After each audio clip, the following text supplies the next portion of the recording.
കർത്താവിൻ്റെ അതിപരിശുദ്ധ നാമം വാഴ്ത്തപ്പെടുമാറാകട്ടെ. അവന്റെ ആധിപത്യത്തിന്റെ വർധനയ്ക്കും സമാധാനത്തിനും അവസാനം ഉണ്ടാകുകയില്ല. യശയ്യാപ്രവചനം 9-ാം അധ്യായം അതിന്റെ 7-ാമത്തെ വചനം. മശിയ ഭൂമിയിൽ ജനിക്കുന്നതിന് മുമ്പ് പ്രവാചകനായ യെശയ്യാവ് യേശുക്രിസ്തുവിനെ കുറിച്ച് വെളിപ്പെടുത്തിയിരിക്കുന്നതാണ് ഈ ഭാഗം. യേശുക്രിസ്തു നമ്മുടെ പാപത്തിന് പരിഹാരം വരുത്തുവാൻ ഭൂമിയിലേക്ക് ദൈവാത്മാവിനാൽ ജനിക്കപ്പെട്ട് നമ്മുടെ പാപത്തിന് പരിഹാരം വരുത്തി എന്ന് വിശ്വസിക്കുന്ന, യേശു ദൈവപുത്രനെന്ന് വിശ്വസിക്കുന്ന, മാനസാന്തരവും പാപമോചനവും നിത്യജീവനും നൽകി നിത്യയിലേക്ക് നയിക്കുമെന്ന് വിശ്വസിക്കുന്ന യാതൊരു വ്യക്തിയും യേശുക്രിസ്തുവിനോട് കൂടെ വാഴും. യേശു കർത്താവിൽ വിശ്വസിക്കുന്ന തൻ്റെ ജനത്തെ ചേർക്കുവാൻ യേശു കർത്താവ് വരും.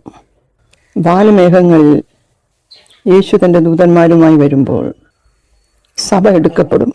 അതിന് ശേഷം 7 വർഷം കഴിഞ്ഞ് യേശു ഈ ഭൂമി അക്ഷരീയമായി വാഴുവാൻ, 1000 ആണ്ട് വാഴുവാൻ കർത്താവ് വരും. എടുക്കപ്പെട്ട സഭയിൽ അംഗങ്ങൾ കൂടെ ഉണ്ടായിരിക്കും.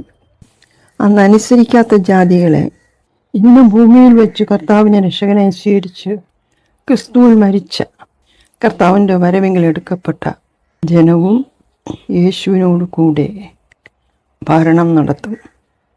1000 ആണ്ട് കഴിഞ്ഞ് പുതിയ ഭൂമിയിൽ പ്രവേശിക്കുമ്പോൾ എന്നേക്കും രാജാക്കന്മാരായി അവിടെയും ഭരണം നടത്തും.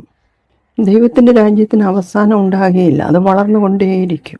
പുതിയ ഭൂമി നിറഞ്ഞു കഴിഞ്ഞു ഗോളങ്ങളിലേക്ക് മനുഷ്യനെ ദൈവം പാർപ്പിക്കും. മഹാരാജാവായി യേശുക്രിസ്തു സകലത്തെയും ഭരിക്കും. കർത്താവിനോടുകൂടെ നാമം ഉണ്ടായിരിക്കും.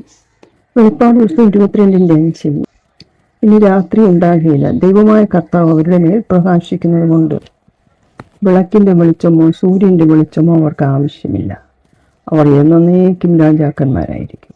അതുകൊണ്ട് പ്രിയ ദൈവമക്കളെ, എന്തു വന്നാലും, ഏത് ശോധനയിൽ കൂടി കടന്നു പോയാലും, എങ്ങനെ ഏതെല്ലാം രീതിയിൽ കഷ്ടത വന്നാലും യേശു കർത്താവ് തന്നെയാണ് ഏകസത്യ ദൈവം, നമ്മുടെ മഹാരാജാവ്, നമ്മുടെ രക്ഷകൻ എന്ന ഉറച്ച വിശ്വാസത്തോടെ ക്രിസ്തുവിനെ അനുകരിക്കുമെങ്കിൽ ആ രാജാതിരാജാവിനോട് കൂടെ, മഹാദൈവത്തോടു കൂടെ വാഴുവാനുള്ള ഭാഗ്യം കർത്താവ് ഒരുക്കി വച്ചിരിക്കുന്നത്. നന്മ നാം കേൾക്കുക മാത്രമല്ല, അത് ആസ്വദിച്ച് അനുഭവിച്ച് കർത്താവിനോടുകൂടെ ജീവിക്കും. ഈ വചനങ്ങളാൽ കർത്താവ് അനുഗ്രഹിക്കുമാറാകട്ടെ.